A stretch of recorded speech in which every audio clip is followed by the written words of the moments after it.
On est de retour au bout de Blackmagic Design. Une des grosses nouveautés au NAB 2013, c'est bien sûr DaVinci Resolve 10. Blackmagic ont acheté, en fait, ils ont loué le devant de l'édifice du Convention Center Las Vegas pour annoncer DaVinci Resolve 10. Plusieurs gros, énormes changements. Donc d'abord, le online editing. Donc, maintenant, on a des effets. On a du OpenFX dans Resolve 10. On a aussi tout ce qui est avant. En fait, tout le onset, c'est possible maintenant de faire du grading live sur une Blackmagic CInema Camera. Donc, on se demandait pourquoi on avait du Thunderbolt dessus. C'est pour communiquer avec Resolve. Et puis, on a plein de nouvelles fonctions, la livraison DCP pour le cinéma directement dans le logiciel avec un partenariat avec EasyDCP.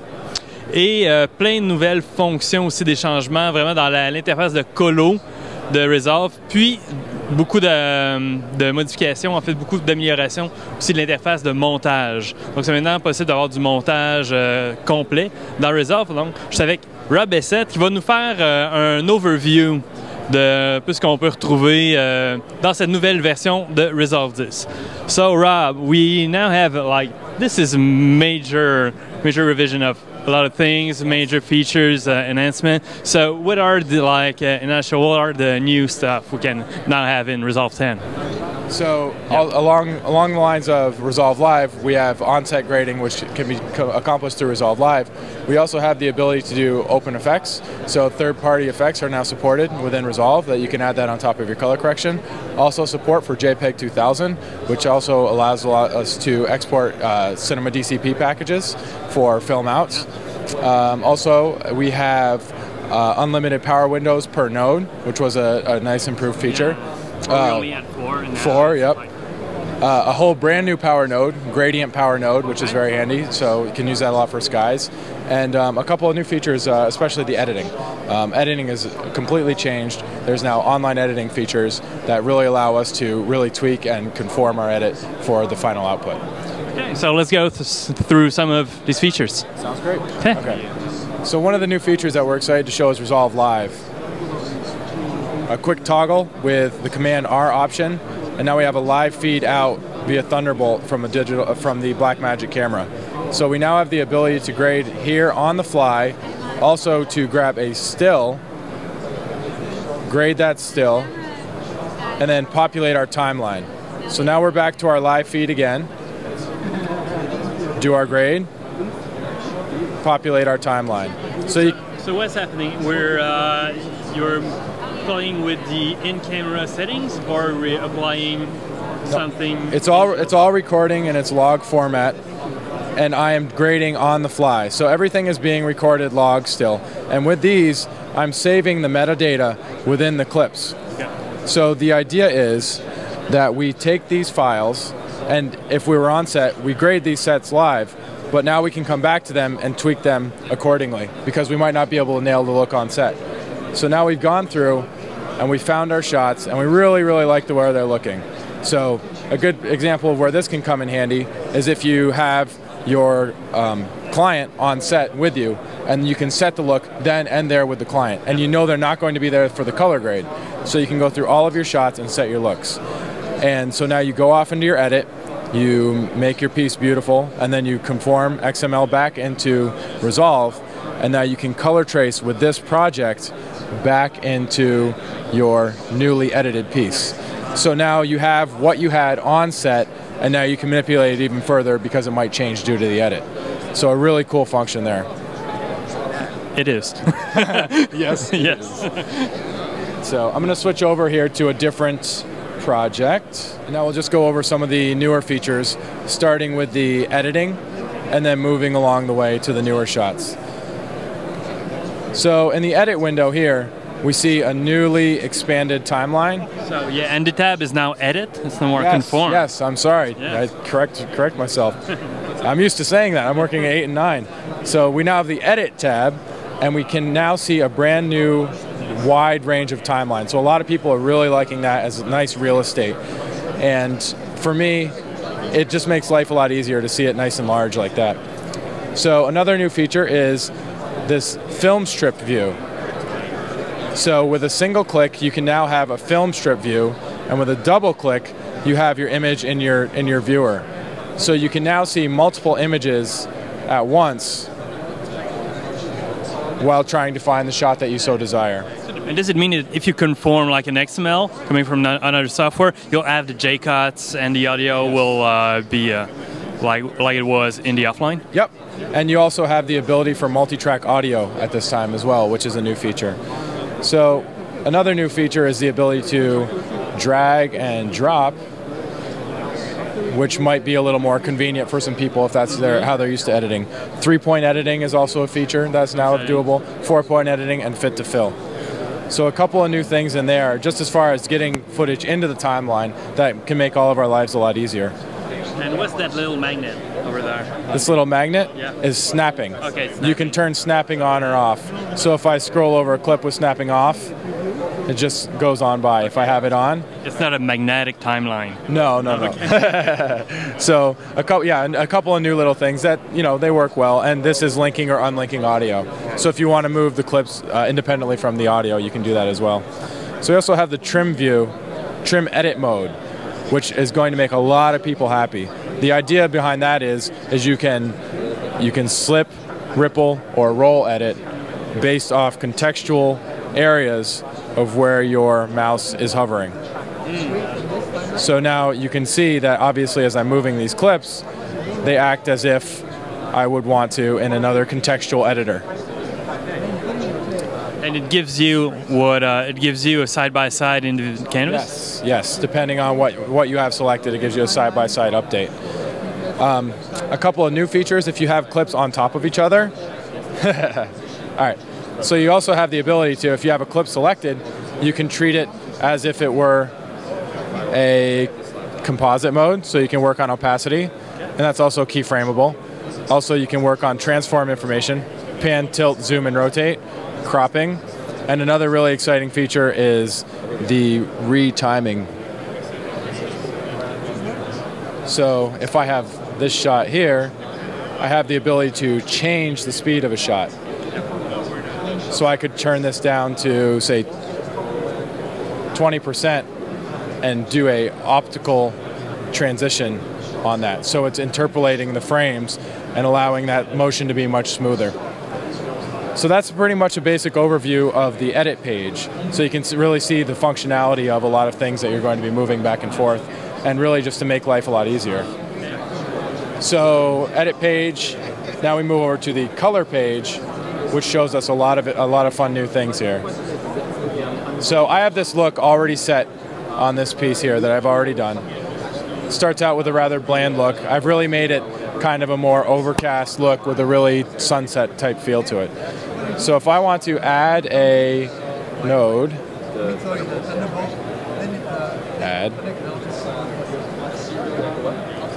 I want to add a node and pull this FX tab over on the side, I have now third-party support for OpenFX plugins. So these are GenArts plugins, Sapphire, and if I just want to add a, say, lens flare, I can search here and drag onto my node. Okay, so the node can now contain an effects? The node now contains a third-party effect, and that node is editable as if you were in any other format. It's also keyframeable based off of the dynamics as well. So I can make this move left to right across the screen if I so desired. And are you going to have your own plugins, or it's going to be only like... As far as I know, it's third-party support. Yep. Another new option that we have are multiple windows per node. Before you were limited to 4 windows per node. Now you can do as many as you would like. So I'm going to do demonstrate two little pieces here at once. This is a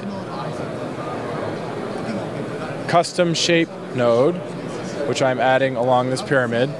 And then down below here you can see all of these new add windows. So I can now add a same window as before,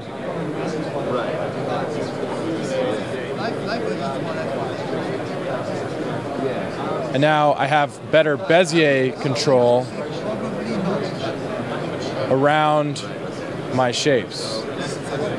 So it has these really nice B-splines that act really, really nice. Have a really lot of natural feel to them.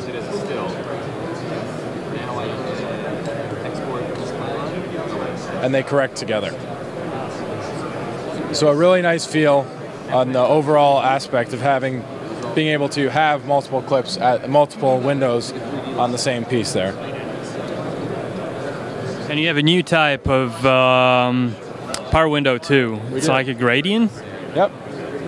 So if I just do a quick basic grade on this here, a whole brand new type of power window that we have is the gradient window.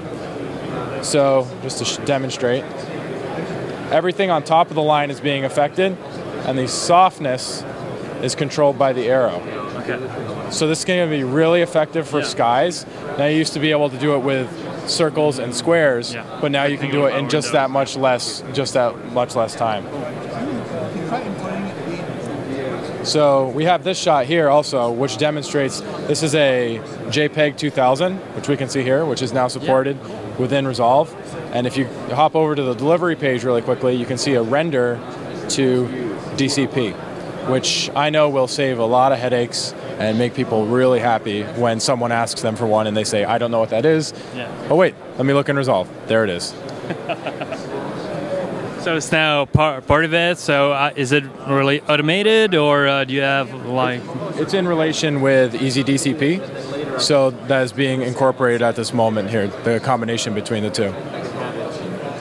So the other stuff I wanted to show really quickly is, I know that it'll make my life a lot easier, is the ability to copy and paste tracking data.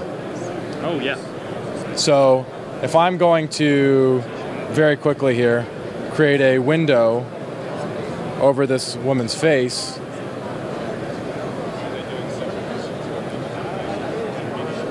and then say I just want to up the saturation on her face really quickly there. So I can show that off, what I'm doing there really quickly. Now everyone knows about Resolve's tracker, so I'm going to go ahead and just show that off really quickly. Follows her along very well, right? So now if I have that layer selected, in my drop-down menu I have the ability to copy or paste tracking data. So depending on what layer I have selected and what node I have selected, I'm going to copy that data, create a new node, create a new window,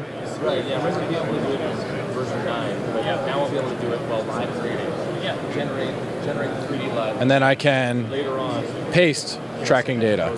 So if I go quickly into my tracker, you see that this tracking data is now available on her, and you see it anchored together. This might not be the best example, but it demonstrates. We got it. We got it. Yeah. So that's one that I'm really excited about, because if you can't track something very well, you can find something that has very similar motion, alter it, and then if you have to adjust the keyframes, then you can there as well. So something that used to not be trackable can now be. Yeah. Cool. And so I've heard that you've increased the range of the blur. Yes.